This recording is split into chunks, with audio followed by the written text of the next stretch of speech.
గతించిన జీవులకు సద్గతి కలుగు చేసేందుకు గాను సిద్ధాని వరలక్ష్మి వర్ధంతిని పురస్కరించుకుని వారి కుటుంబ సభ్యులు 25 మంది వృద్ధులకు నూతన వస్త్రాలను పంపిణీ చేయడం అభినందనీయమని ఆర్ట్ ఆఫ్ లివింగ్ ప్రతినిధి జి కృష్ణమోహన్ పేర్కొన్నారు. రమణీపేట బర్మా కాలనీ అంగన్వాడీ కేంద్రంలో సిద్ధాని వరలక్ష్మి వర్ధంతిని పురస్కరించుకుని వృద్ధులకు నూతన వస్త్రాలు పంపిణీ జరిగింది.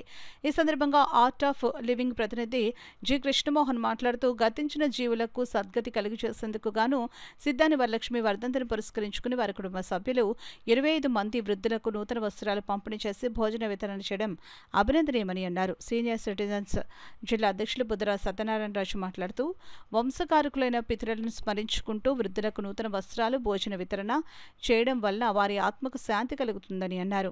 మరణించిన పెద్దలను మర్చిపోకుండా ఇటువంటి సేవా కార్యక్రమాలు చేయడం అభినందనీయమని బుద్ధరాజు తెలిపారు. ఈ కార్యక్రమంలో అడబాల రత్నప్రసాద్ అంగన్వాడీ కార్యకర్త పరంజ్యోతి తదితరులు పాల్గొన్నారు. రత్నప్రసాద్ గారు మీ అందరి దగ్గరికి వచ్చి మీకు చీరలు ఇవ్వడమే కాకుండా మీకు అందరికీ కూడా నోరు తీపి చేయాలని స్వీట్స్ కూడా పెట్టి పైగా ఈరోజు భోజన సదుపాయాలు కూడా ఏర్పాటు చేస్తున్నారు.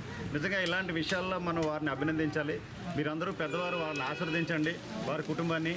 ఇలాంటి కార్యక్రమాల్లో భగవంతుడు కూడా వాళ్ళని ఆశీర్వదిస్తాడు. అందువల్ల ఇలాంటి కార్యక్రమాలు అందరూ కూడా అలవాటు చేసుకోవాలి. ఒక పుట్టినరోజైనా పెళ్లి రోజైనా మీలాంటి లబ్ధిదారులను సేకరించి ఇలాంటి అడబాల ట్రస్ట్ వారు అయితే సరైన నిజమైన లబ్ధిదారులను వాళ్ళు తీసుకొస్తుంటారు. అలాంటి వారికి పంపడంలో కూడా అవకాశం ఉంటుంది.